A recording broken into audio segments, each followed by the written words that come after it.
Hey, so I'm commuting home. I work in a city. I have about an hour and a half commute every day. And every time I commute, I think about stuff, because what else are you going to do in traffic except think about stuff? So I have a lot of time to kill, and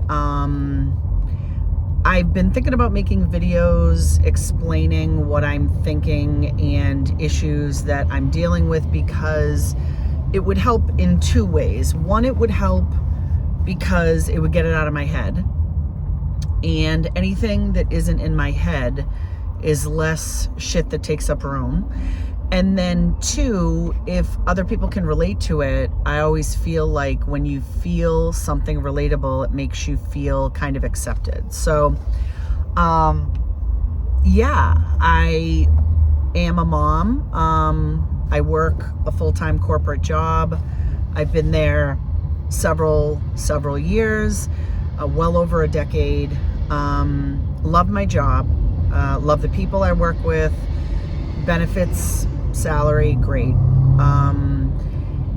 And I work a side gig on top of that that's about 20 to 30 hours a week, sometimes 20, sometimes 25, whatever.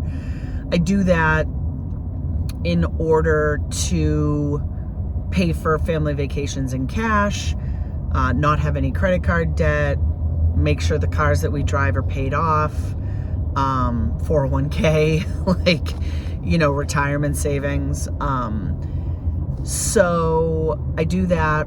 And then I have a younger child that has behavioral, social, emotional challenges that I am constantly working through, working on. And funny enough, you work on yourself more than you work on your child, because it's how you react to their behaviors and their challenges, and how you can proactively identify triggers or patterns or things that could maybe prevent some of the meltdowns.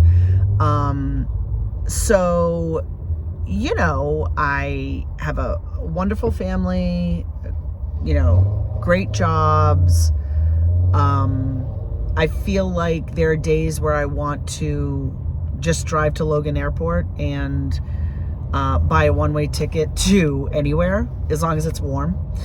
And there are other days where I love right where I am, like even with the chaos, even with the work. And there are times where, I think I'm exhausted 24/7, which is parenthood in general. I don't think anything is, really different with any parent. I think being a parent is exhausting.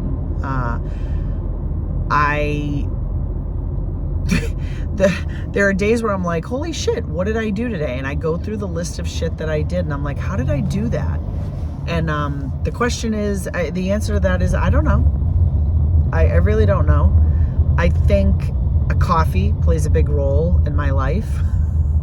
I think I have a love affair with coffee. My mother drank Dunkin' Donuts religiously. We're from the Northeast. I think that coffee is huge. Caffeine is my friend. I drink iced coffee year round, by the way, even though I'm in the Northeast.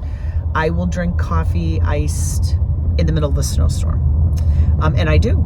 I brew it at home so that the first thing I do when I wake up is taste coffee. I have to have coffee, to get going in the morning. And then I'll sip it for most of the day, and then I probably stop in late afternoon, early evening. But I've been known to have an iced coffee on the side of my bed, just saying. I think the other way I get through it is I was raised by a tough as nails boss bitch mom who was raised by Italian immigrants, and I feel like you don't get life lessons any better than from immigrant families. I can only speak for the Italian immigrant lifestyle, which is You know, if you're tired, you still work. If you're angry, you still work. If you're depressed, you still work. If you're happy, you still work. I think if there is such a thing as retirement, you're still going to work in retirement, right? And then being raised by a single mother from Italian immigrants who's 100% Italian,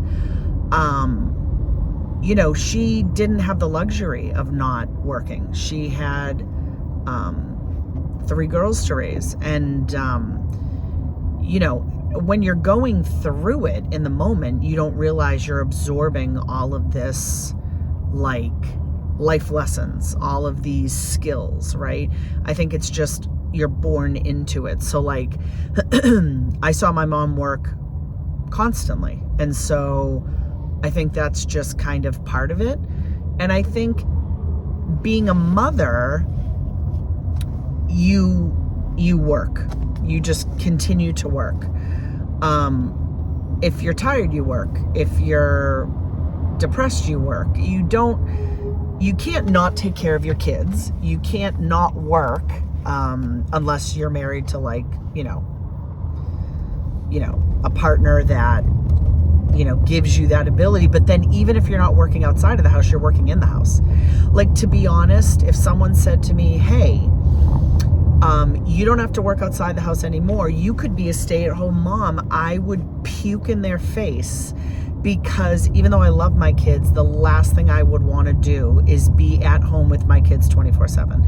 Like, I would still work somehow, whether I'd volunteer, you know, or have my side gig be my full gig, whatever it is, I would do, because the thought of me staying at home with little children all day, is just not my cup of tea. God bless the women that do that. I swear to God, you are an angel. And God bless the teachers, because again, I don't know how you guys do that, and you're not paid enough. Like, stay-at-home moms should be salaried, and teachers should get a 50% raise in their salaries. Those people do not get paid enough. They are not appreciated enough. When teachers ask for anything, like, oh, you know, we're doing a fund drive for, like, whatever, I'm like, yep, what do you need? Like, I can bring cookies, I can drop off coffee, I can donate $20. It's always a yes for me, because you teach my kids all day, help socialize them. You're amazing people. So teachers, in my book, one of the most amazing types of people on this earth. Nurses are another one. I think nurses are amazing. Yeah, I mean, you're doing all the dirty work, right? Moms, nurses, and teachers, right? And I could list another 100 jobs. But anyway, the point of my story today was, I just feel like a lot of moms that are working 1 or 2 jobs, and, you know, running their household, feel, and living with children that may have challenging behaviors. I just want to give a shout out to all of you, because we're strong. We're gonna make it. You know, whatever the day throws at us, we're gonna figure it out. And, you know, tomorrow's a new day, and maybe I can learn something today to do better tomorrow. So I wanted to make a video just kind of talking about making that normal, and acceptable, that as an overwhelmed mom or parent in general, you just keep going. You just keep going because it's the right thing to do. You just keep going because if you don't, no one else is going to do it. You just keep going because you know you have to, and that it's all worth it. And this guy next to me is driving a fucking Corvette that has one of those wicked loud engines, and his license plate says good boy. So I don't know what's going on. I don't know if you can hear that engine rev, but I want to give you the single finger salute, but I'm not going to. I just love people with vanity plates that have big engines that drive by you and you're like, is that a V8? Are you getting like a $1.50 mile per gallon? Like, what's going on? And what are you going to do when it snows? Like, do you have a second car? And then what do you do for work that you can have 2 cars and sit in traffic and suck gas? So until next time, peeps.